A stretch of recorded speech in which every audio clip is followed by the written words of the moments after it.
কয়েকদিন ধরে লাগাতার বৃষ্টি, যার কারণে আমি ছাগলগুলো নিয়ে আছি বড় বিপদে।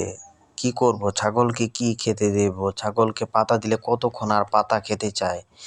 তাদেরও তো একটা রুচি আছে।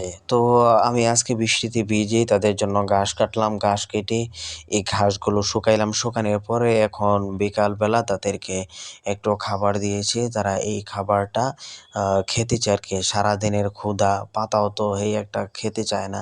সারাদিন মানে কি ২-৩ দিন ধরে আগে লাগাতার বৃষ্টি পড়তেছে। এখন ঘাসও কাটা ছিল না।